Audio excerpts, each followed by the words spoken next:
नमस्कार श्रोते हो. आज आपण सर्वच जण जगतोय ते डिजिटल युगामध्ये.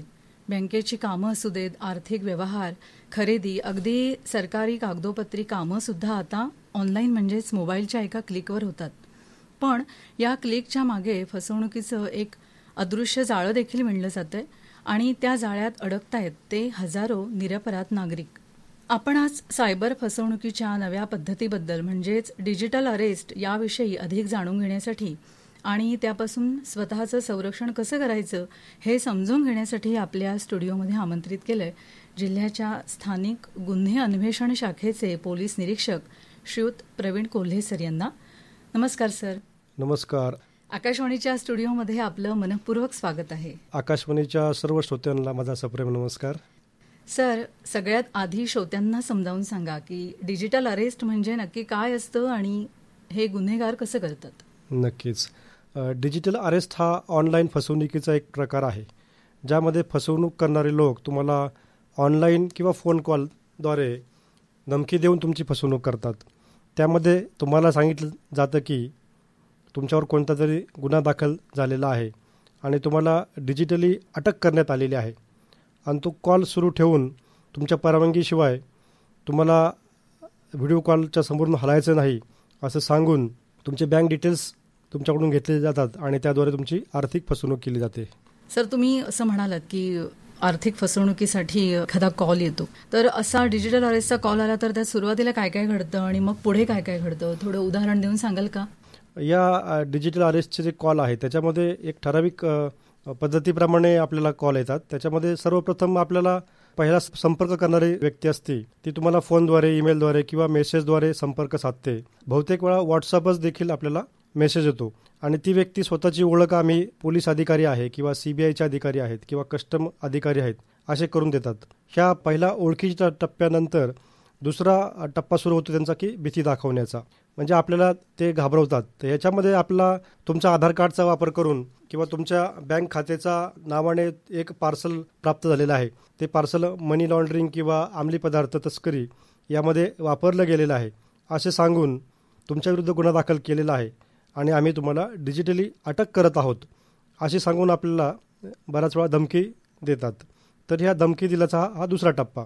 त्याच्यानंतर ते आपल्याला बोलण्यामध्ये गुंतवून आपला विश्वास संपादन करतात, म्हणजे समोरची व्यक्ती ही खरोखरच सरकारी किंवा पोलीस अधिकारी आहेत हे असं दाखवून तुमची खात्री पटवून देतात ते आणि त्याप्रमाणे तुमचा विश्वास प्राप्त करून मग तुमच्यावर मानसिक दबाव टाकायला ते सुरुवात करतात.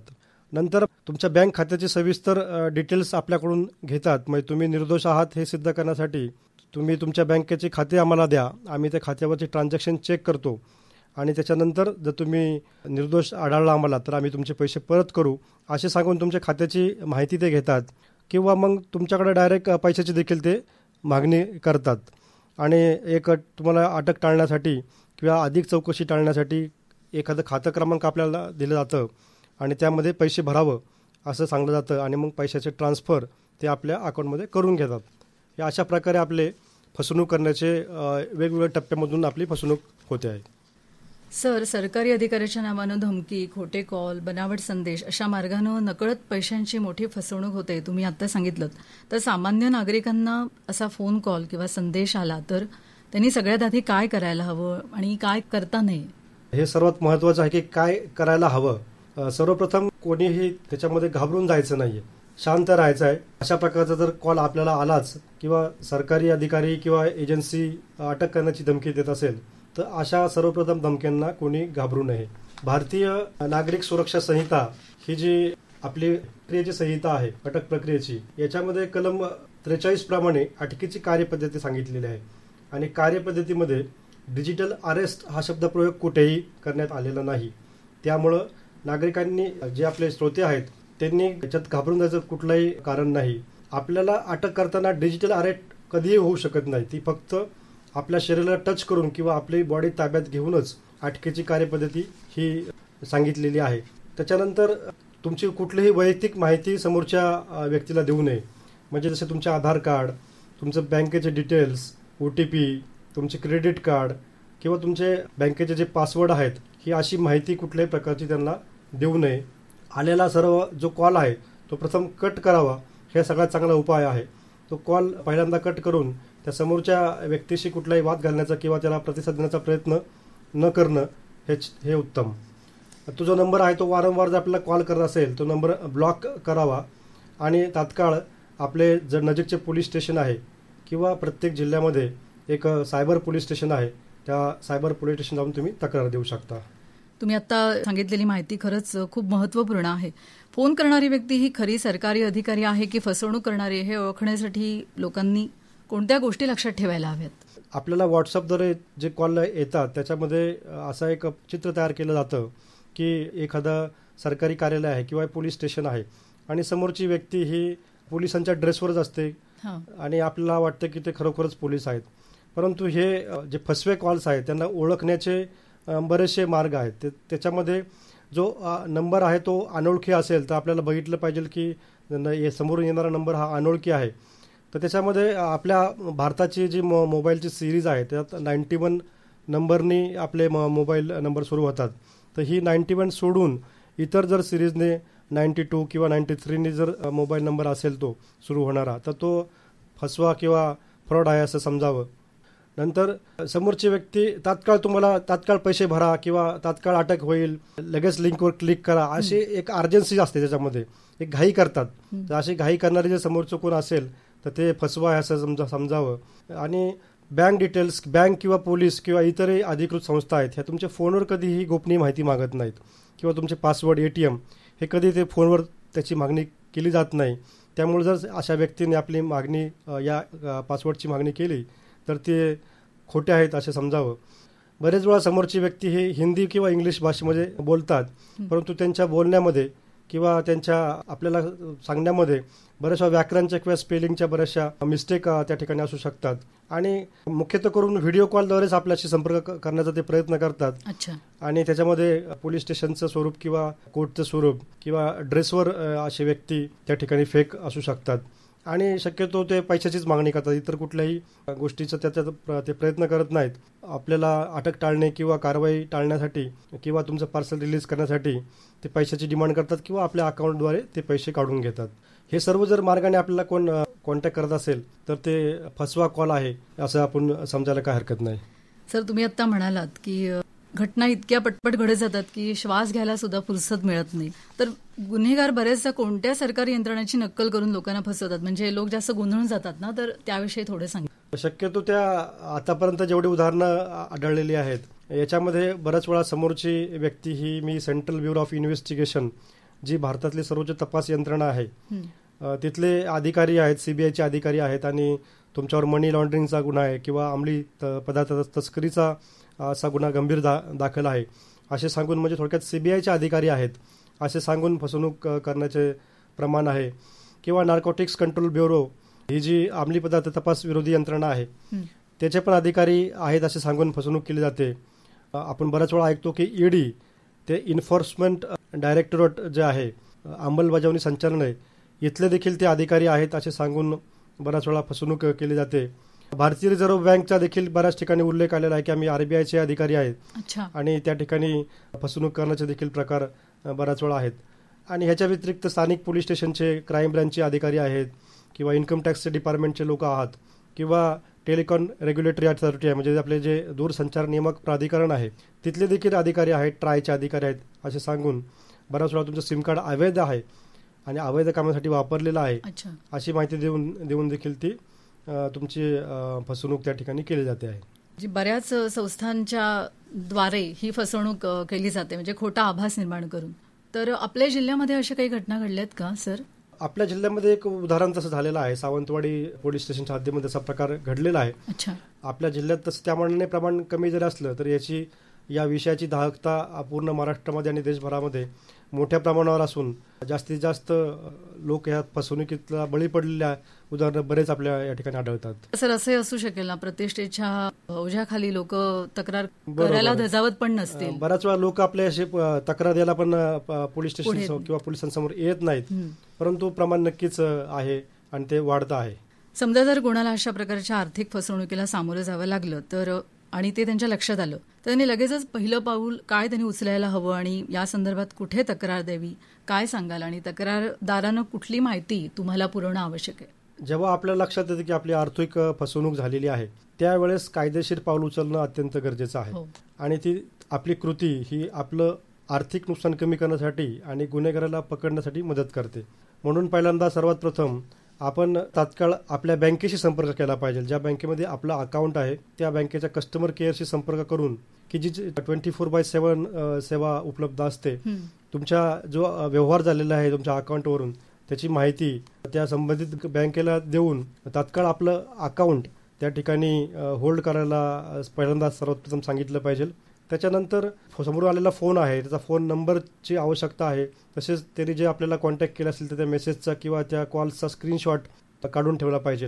ज्या अकाउंटमध्ये आपले पैसे गेलेले आहेत त्या अकाउंट खाते नंबर देखील आपल्याला आवश्यक असते. नंतर आपला ईमेल आय डी, समोरच्या व्यक्तीने जर ईमेल आय डी दिला असेल तर त्याचा ईमेल आय डी, अशा संबंधित सर्व पुरावे त्या ठिकाणी आपल्याला लागतील. आणि नंतरचा पर्याय म्हणजे आपण सायबर पोलीस स्टेशन आहे त्या ठिकाणी जाऊन आपली तक्रार त्या ठिकाणी नोंदवू शकता. या संदर्भात जर सर तातडीनं पाऊल उचललं तर फसवणूक होण्यापासून तो वाचू शकतो का? या संदर्भातले अनुभव काय आहेत? ह्याच्यात आपण तातडीने जर तक्रार लगेच केली तर जे अकाउंट्स डिटेल आहेत ज्या अकाउंटवरून आपले पैसे ट्रान्सफर गेलेले आहेत ते अकाउंट तात्काळ बँक त्याला होल्ड लावते. आणि समजा त्या आरोपीने पैसे दुसऱ्या अकाउंटवर ट्रान्सफर केले असेल तर त्याला आमच्या भाषेमध्ये आम्ही फर्स्ट लेअर, सेकंड लेअर आणि थर्ड लेअर असं म्हणतो की ए आरोपीने पैसे बी आरोपीच्या अकाउंटवर ट्रान्सफर केले तो सेकंड नंबरमध्ये बी आरोपी येईल आणि बीने सीच्या अकाउंटवर ट्रान्सफर केले म्हणजे तो सी हा थर्ड लेअरमध्ये येईल. तर ह्या सर्व लेअरचे जे अकाउंट्स आहेत त्याचे अकाउंटला होल्ड लागतो, ते पैशाला त्या ठिकाणी स्टे लागतो आणि ते पैसे परत आपल्याला मिळवण्यासाठी कायदेशीर प्रक्रिया त्या ठिकाणी आहे. सर, सायबर क्राईम हेल्पलाईनचा नंबर आहे 1930 हा सरकारने दिलाय तर श्रोत्यांना याबद्दल थोडं सांगा. 1930 हा नंबर आहे. हा भारत सरकारने सुरू केलेला एक महत्त्वाचा उपक्रम आहे. नागरिकांना ऑनलाईन आर्थिक फसवणुकीतून किंवा सायबर गुन्ह्यापासून वाचवण्यासाठी या हेल्पलाईनचा उपयोग होतो. हा नंबर हा अतिशय महत्त्वाचा आहे. हा 24/7 म्हणजे पूर्णपणे आठवड्याचे सर्व तास चालू असतो आणि हा टोल फ्री नंबर आहे. याला कुठल्याही प्रकारचे चार्जेस त्या ठिकाणी लागत नाहीत. या नंबरवर तुम्ही तुमची आर्थिक फसवणूक झालेली आहे असं लक्षात आल्यानंतर तात्काळ फोन केला पाहिजे आणि त्या नंबरशी संपर्क केला पाहिजे. हा नंबर असं काम करतो की तुम्ही ज्यावेळेस त्या नंबरवर कॉल करता तर त्या समोरचे जे अटेंडंट्स आहेत ते तुम्हाला प्राथमिक थोडीशी माहिती त्या ठिकाणी विचारतात की तुमचं नाव काय, तुमचं बँकेचं अकाउंट आहे तर ते कुठल्या बँकेच्या अकाउंटमध्ये आहेत, ज्या अकाउंट खात्यातून तुमचे पैसे गेले त्याचा अकाउंट नंबर काय आहे आणि तुमच्या समोर जी घटना घडलेली आहे त्याचा पूर्ण घटनाक्रम ते आपल्याला मागतात आणि पैसे कधी गेले, किती गेले या संबंधीची माहिती आपल्याला त्या हेल्पलाईनवर त्या संबंधित व्यक्तींना द्यावी लागते. आणि ह्या हेल्पलाईनचे अजून असे फायदे आहेत की त्या तुमच्या नंबर व्यतिरिक्त आपण जर cybercrime.gov.in ही जी ऑनलाईन पोर्टल आहे त्या पोर्टलला देखील त्याची तक्रार आपली ट्रान्सफर होते आणि त्याला एक नोंदणी क्रमांक आपल्याला भेटतो आणि ही सर्व आर्थिक जो नोंदणी क्रमांक आहे तो आपल्याला इतर तुम्हाला भविष्यामध्ये त्याचा आर्थिक गुन्ह्यांसाठी तुमचे पैसे दुसऱ्या कुठल्या गुन्ह्यामध्ये वापरणार नाहीत यासाठी आपली तक्रार आधीच नोंदवलेली आहे. यासाठी तुमचा तो जो नंबर आहे रजिस्ट्रेशन नंबर उपयोगी पडतो. सर, ज्या लोकांना जास्त फसवलं जातं जसं की महिला असतील, वयोवृद्ध असतील किंवा ग्रामीण भागातले लोक असतील तर त्यांच्यासाठी पोलीस प्रशासनाकडनं कोणत्या जनजागृती मोहिमा राबवल्या जातात? पोलीस प्रशासनाकडून हे जे टार्गेट ग्रुप आहेत वयोवृद्ध किंवा महिला किंवा ग्रामीण भागातील लोक यांच्यामध्ये हे सायबर गुन्हेगारांना बळी पडण्याचं प्रमाण जास्त आढळून आलेलं आहे. म्हणजे हा ग्रुप टार्गेट करून पोलीस विभागामार्फत वेगवेगळे जनजागृतीपर कार्यक्रम त्या ठिकाणी करण्यात येतात. ह्याच्यात सर्वात सायबर साक्षरता कार्यक्रम हा पोलीस विभागामार्फत विशेषतः सायबर सेल जे आहे त्या सायबर सेल मार्फत ग्रामीण भागामध्ये राबवण्यात येतो. याच्यामध्ये सायबर सुरक्षा या विषयावर कार्यशाळा आयोजित केल्या जातात. ज्येष्ठ नागरिक किंवा जे सर्वसामान्य नागरिक आहेत यांना फसवणुकीचे कुठले कुठले प्रकार आहेत, डिजिटल अरेस्ट नक्की काय आहे किंवा ते कसं फसवा आहे, OTP बाबत कशी फसवणूक होऊ शकते, इतर सायबर फसवणुकीचे प्रकार आहेत त्याबाबत या कार्यशाळेमध्ये मार्गदर्शन केलं जातं. तसंच मीडियाचा वापर देखील या ठिकाणी आम्ही जनजागृतीसाठी केला जातो. जसं आपलं हे रेडिओ चॅनल आहे, दूरदर्शन आहे किंवा वर्तमानपत्र आहेत. या विविध मीडियाच्या मार्फतीने सोप्या सोप्या गोष्टीमार्फतीने आपण त्या ठिकाणी संदेश दिला जातो. जसं की आपला OTP कोणाशी शेअर करू नका किंवा अनोळखी लिंकवर क्लिक करू नका, अशा प्रकारच्या जाहिराती म्हणा किंवा सूचना त्या ठिकाणी प्रसारित केल्या जातात. नंतर डिजिटल पेमेंट आणि बँकिंगच्या विषयी देखील लोकांना जागृत केलं जातं. बऱ्याच वेळा तुमच्या अकाउंट, तुमचं बँकेचे KYC करा, नाहीतर तुमचं अकाउंट बंद होईल, अशा देखील फसवणूक केली जाते. त्यामुळं आपल्या बँकेच्या पेमेंट किंवा बँकिंगची जी माहिती आहे ती पण देखील लोकांना त्या ठिकाणी जागृत केलं जातं. आणि हे जे हेल्पलाईन नंबर्स आहेत 1930 किंवा cybercrime.gov.in ही जी वेबसाईट आहे, या वेबसाईटची देखील त्या ठिकाणी माहिती दिली जाते.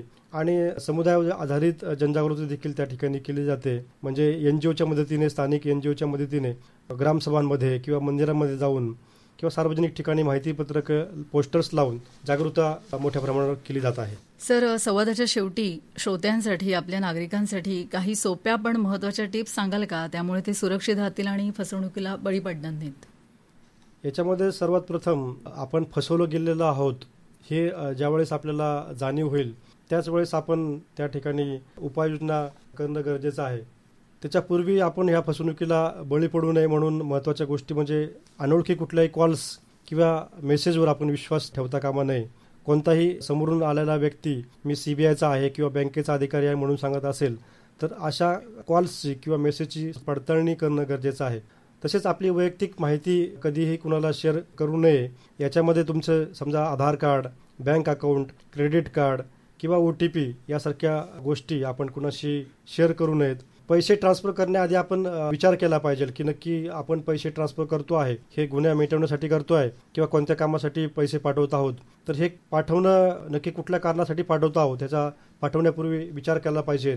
आणि समोरचा व्हिडिओ कॉलला प्रतिसाद जर आपण दिलाच नाही तर याच्यामध्ये डिजिटल अरेस्ट किंवा इतर फसवणुकीचे प्रकारच होणार नाहीत. किंवा कुठलाही अनोळखी ॲप असू द्या किंवा अनोळखी एखादी लिंक असू द्या, AnyDesk नावाचं एखादं ॲप असू द्या, ते असे कुठलेही ॲप आपण मोबाईलवर डाउनलोड करून न घेतलेत तर ते अशी अतिशय उत्तम उपाय होईल. आणि जर आपल्याला कुठल्याही प्रकारच्या मेसेजची शंका आली तर ती शंका किंवा त्या व्यक्तीची पडताळणी सरकारी कार्यालयामार्फत किंवा बँकेमार्फत किंवा अधिकृत जी वेबसाईट आहे त्या संबंधित विभागाची त्या मार्फत केली तर आपली खात्री पटू शकते की समोरची व्यक्ती ही फ्रॉड आहे. आणि सर्वात महत्त्वाचं म्हणजे तात्काळ आपण एक 1930 या नंबरवर कॉल करून किंवा cybercrime.gov.in या पोर्टलवर तक्रार केली तर आपली फसवणूक आहे त्याच्यामध्ये आपण नक्कीच आपल्याला मदत होऊ शकते.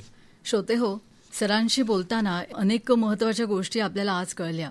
सायबर गुन्हेगारी ही इंटरनेटच्या वाढत्या वापरामुळे अधिक चलाख आणि अदृश्य स्वरूपातील अशी गुन्हेगारी आहे. आणि खरं तर केवळ डिजिटल अरेस्ट पुरतीच मर्यादित अशी ही गुन्हेगारी नाही, तर ती अनेक स्वरूपामध्ये आपल्याला दैनंदिन आयुष्यात डोकावताना दिसतीये.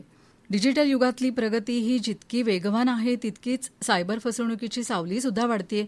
त्यामुळे सावध तो सुखी या न्यायानं सावध नागरिक, जागरूक नागरिक हाच सुरक्षित नागरिक हे प्रत्येकानं लक्षात ठेवायला हवं. सर, आजच्या संवादातून तुम्ही डिजिटल अरेस्ट सारख्या फसवणुकीबद्दल खूप महत्त्वाची माहिती आमच्या श्रोत्यांना दिलीत. सुरक्षिततेसाठी उपयुक्त मार्गदर्शनही केलं. वेळात वेळ काढून साधलेल्या या संवादासाठी सिंधुदुर्ग नगरी आकाशवाणीतर्फे तुमचे मनपूर्वक धन्यवाद. धन्यवाद आपल्या सर्वांचं. आम्हाला या ठिकाणी या महत्त्वाच्या विषयावर श्रोत्यांशी संवाद साधण्याची संधी आकाशवाणीने दिली त्याबद्दल सर्वप्रथम आकाशवाणीचं आणि सर्व श्रोत्यांचं मी आभार मानतो. धन्यवाद. धन्यवाद.